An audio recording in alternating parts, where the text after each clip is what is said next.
Magandang araw mga kaibigan. Pag-usapan natin ngayon ang masipag na pangangampanya ni BP Inday Sara sa City of Manila. So, 2 or 3 nights ago, rally sa Tondo, nindorso niya si Mayor Isko Moreno. Then after that, every afternoon na, pumupunta siya sa bawat distrito, nangangampanya. So, napakasipag ang ating BP Sara. Ito, mayroong post ni Edwin Hamura na maganda. Gusto kong i-share sa inyo. Meron palang magandang plano ang ating BP Sara. Kasi nandyan sa Manila yung mga kongresista na nangulo sa impeachment. Example, Congressman Joel Chua. Yun yung nag-imbestiga sa confidential funds ni BP Sara, yung Committee on Good Government Kunuhay. Abante, nandyan yung ano. So ito, post ni Edwin Hamura. Sabi niya, sabi ng aking sariling puting langgam. Si Maharlika, puting ahas. Ito kay Edwin Hamura, puting langgam. Bawat presinto, or distrito sana ito, hindi presinto. Okay na lang. Bawat distrito pala ang binibisita ni Inday. Mukhang gusto niya mapalitan lahat ng nag-impeach sa kanya na taga Manila. Yung mga kongresista, I think, ilang distrito ba sa Manila? 6? Correct me if I'm wrong. So halos lahat ata sila, correct me if I'm wrong, pumirma. So, maganda kung totoo itong puting langgam ni Edwin Hamura na ikutin niya lahat. Kasi malakas si Mayor, si Yorme o Mayor Isko, malakas. Mananalo, sa tingin ko lang correct me if I'm wrong, maraming nagmamahal na taga Manila kay Yorme. So, pag ikot ni Yorme, nandyan si BP Sara, lalong lalakas. May nabasa pang akong post na ang meeting de avance ng PDP gagawin sa Manila . Although post lang yun, hindi pa confirm. Ano ba nun? Mayroong mga kapitan, how many captain, barangay captains, madami, na nag-pledge ng suporta sa PDP laban. Ito pala Yorme na, no? Yorme na teritoryo.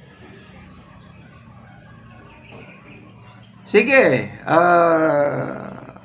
malayo-layo pa naman, ilang linggo pa, more than 2 weeks.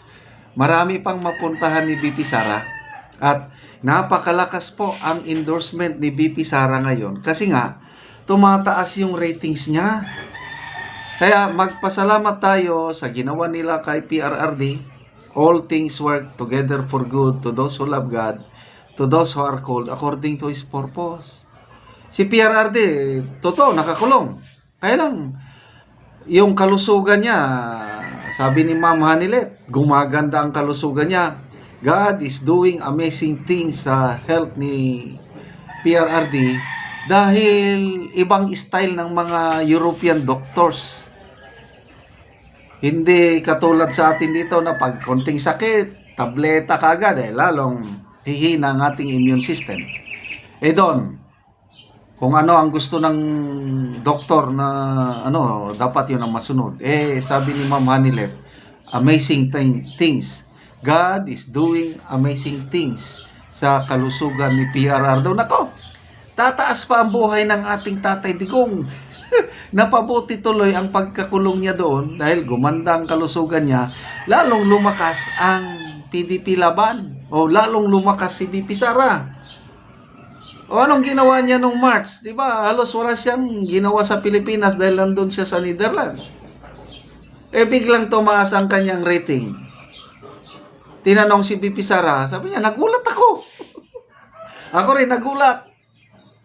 Anong sagot ni Auntie Claire Castro? Bakit biglang tumaas? Sabi niya, yun ang gusto siguro ng mga tao. Ang ganda yung sagot ni Claire Castro.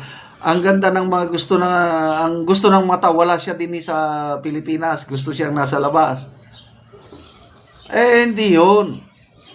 Simpati. Ang kulturang Pinoy umiral na kung sino yung inaapi, nandun yung awa, suporta ng Pilipino. Kaya sige, apihin nyo pa si Tatay Digong namin at sa kangkungan na kayo pupulutin. Kayo, magbasa tayo sa mga comments. Jerpe Lasib, sabi niya, kailan kaya kay Abante? Ang yung Valerio? Valerio ba yung isa doon na ginagaya niya yung boses? Kailan kaya kay Abante? Sana puntahan ni BP Sara ang distrito ni Abante. Hindi ko pa makakalimutan yung sinabi ni BP Sara na bingi.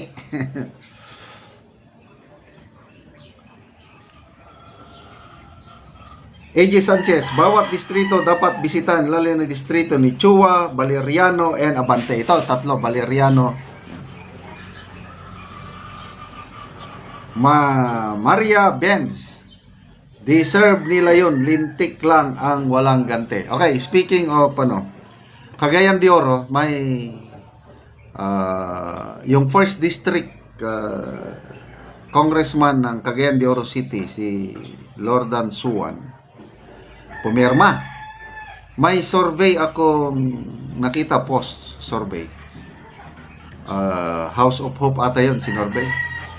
Nako, 0% ang yung kalaban ni Lordan Suwan, I think 98% ang kanyang ratings. Si Congressman Lordan Suwan, 0%. Sabi ko, totoo kaya ito? Hindi ko alam yung credibility ng survey. Kaya lang, alam ko maraming galit na residente ng Cagayan de Oro kay Congressman Lordan Suwan yung pagpirma niya sa impeachment ni BP Sara. Kaya yung mga tarpaulin ng kongresistang ito sinisira, binubutas ang muka para that's the only way na maipalabas yung galit ng mga residente ng Cagayan de Oro. So balik tayo sa Manila. Yan, Abante, Chua, Valeriano, Lay Savannah, sabi niya, excited na ko kay Abante.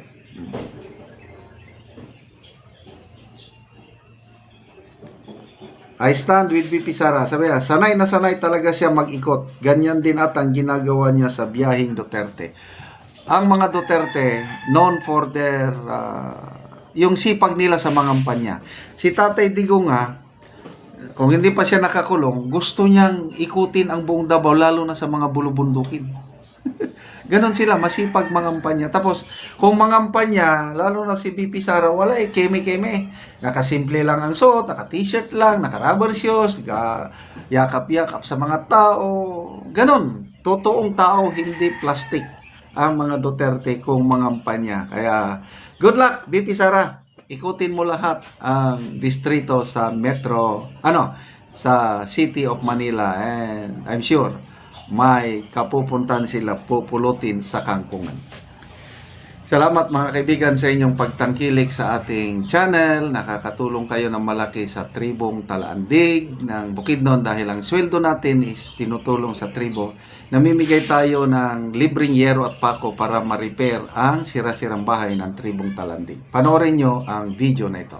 Sa Sitio Garden ug akong bisitahon si kuya ug si ate sa ilang karaan nga balay. Ayo! Ayo ate! Naitaw? Naman. Ay mayong udto te. Sakat ko sa inyong balay. Karon mao na ni ang unang balay ni kuya ug ni ate sa natagaan na mo gero. Una ni ang una nila nga balay ug karon nagpatukod na sila og bag-o. Nakatukod na ni karon og bag-o. Apan nakaato pa sila, wala pa nila na ulian. So mo ni ang karaan nila nga balay. Mo na ni ang karaan nga balay ni kuya. Kay nakatukod na kog balay. Oo. Kay nakaabot na man gyud ang gihinabang sa kuha. Oo. Dako gyud akong pagpasalamat. Oo. So atong bisitahon niya ang imong balay nga bag-o nga ipatukod ya. Atong bisitahon. Karon bisitahon namo ang balay ni ate ug ni kuya. Og karon nakakuan na gyud sila, nakapatukod na sila og bag-ong balay. Og nindot na gyud ang ilang atop. Maayo na gyud nga lantawon. Wala pa gyud mahuman. Natupan pa. Natupan pa. Pasalamat gid mi kay posible ulanan pa. O karon ate kuya unsa inyong maistorya nga nindot na kaayo inyong balay nakatukod na mo og bag-o.